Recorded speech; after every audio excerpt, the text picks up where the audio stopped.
BMC चुनाव का दूसरा नतीजा आया है। देखिए, पहला नतीजा हमने आपको बताया था जो कि कांग्रेस के पक्ष में गया था। शिवसेना शिंदे गुट की रेखा राम विजयी हुई हैं। ये दूसरा नतीजा आया है। वार्ड नंबर 1 से रेखा राम जीत गई हैं, अपना चुनाव जीत गई हैं अपने वार्ड से।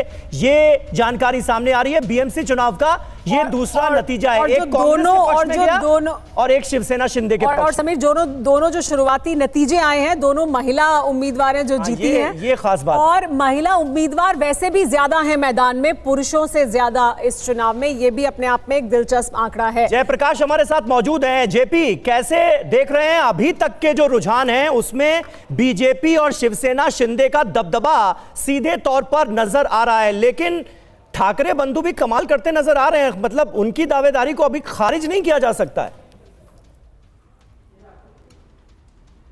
बिल्कुल खारिज नहीं किया जा सकता, क्योंकि बहुत 20 साल के बाद ये दोनों ठाकरे बंधु एक साथ आए हैं। मैं आपको बताऊं कि मिलिंद वैद्य जो माहिम के बड़े नेता हैं यूबीटी के, वो जीत गए हैं। पहले वो मेयर रह चुके हैं और मिलिंद वैद्य पर आतंकी हमला भी हो चुका है। बहुत चर्चित नाम है मिलिंद वैद्य का मुंबई की राजनीति में। वो जीत गए हैं। इसके अलावा कांग्रेस की जो है एक उम्मीदवार जीती है, कांग्रेस के लिए अच्छी खबर है। और एक बड़ी बात, भाजपा की उम्मीदवार तेजस्वी घोसालकर जो यूबीटी के नेता विनोद घोसालकर की बहू है, वो भाजपा से सीट जीत चुकी हैं। तो ये 3 बैक टू बैक खबरें आई हैं, तीनों अलग अलग पार्टियों के लिए, भाजपा, कांग्रेस और यूबीटी। और एक बड़ी बात बताऊं कि यूबीटी के ऐसे 4 उम्मीदवार हैं, वो रेस में बहुत ज्यादा आगे निकल चुके हैं। करीब 4000 वोट का उन्होंने डिफरेंस ले लिया है, तो उनकी भी जीत करीब करीब तय मानी जा रही है। अब हम टीवी 9 भारतवर्ष पर वो नतीजे दिखाएंगे बैक टू बैक, जिसमें जीत हो रही है उम्मीदवार की और हार हो रही है उम्मीदवार की। क्योंकि अब जो स्थिति है, करीब 11:15 बजे है, स्थिति करीब करीब क्लियर होनी शुरू हो चुकी है, जो आगे आने वाले 1.5-2 घंटे में साफ हो जाएगी। मुंबई बीएमसी में कौन किंग बनेगा, ये एक सबसे बड़ा सवाल है। क्योंकि भाजपा शिवसेना साथ लड़ रही है, तो ठाकरे बंधु की अस्मिता, ठाकरे बंधु की ताकत और उनका जो ब्रांड नेम है करीब 60 साल का, वो दांव पर लगा हुआ है। राज ठाकरे के आने से उद्धव ठाकरे को कितना फायदा मिलता है? क्या मराठी और मुस्लिम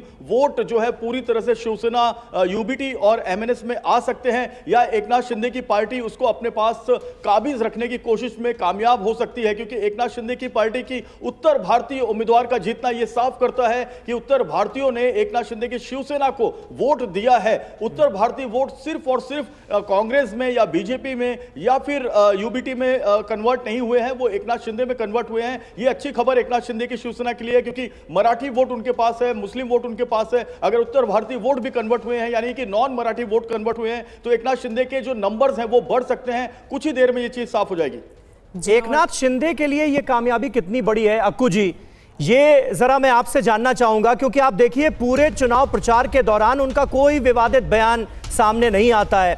धीर गंभीर वो नजर आते हैं, मुद्दों पर बात करते हुए नजर आते हैं। और अब गैर मराठी वोट बैंक भी उनकी पार्टी के साथ एक तरह से जुड़ता हुआ नजर आ रहा है। शुरुआती संकेत ये मिल रहे हैं। और देखिए, बीएमसी के वार्ड नंबर 1 से शिंदे गुट की जीत हुई है, ये अहम जानकारी आ रही है। वार्ड नंबर 182 से भी खबर है। बीएमसी चुनाव में अब तक 3 नतीजे आए हैं, वो हम आपको एक एक करके बता दें। धारावी के वार्ड नंबर 183 से कांग्रेस पार्टी की जो कैंडिडेट हैं वो जीती हैं, ये पहली जीत थी। वार्ड नंबर 1 से शिंदे गुट की जीत हुई है।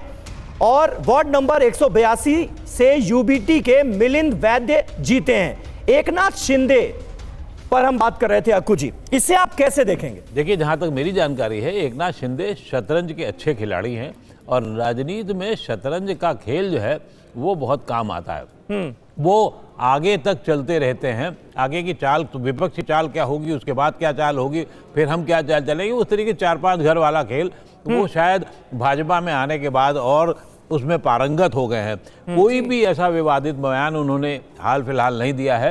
और अगर देने की स्थिति आती है तो वो अपने साथियों से दिलवाते हैं ताकि वो प्रेशर बना सकें। तो ये अच्छी बात है, ये अच्छी बात है। उन्होंने ये बैलेंस बनाया है और वो उनके पक्ष में जाता हुआ दिखाई दे रहा है। अली दारूवाला बहुत कुछ कहना चाह रहे थे।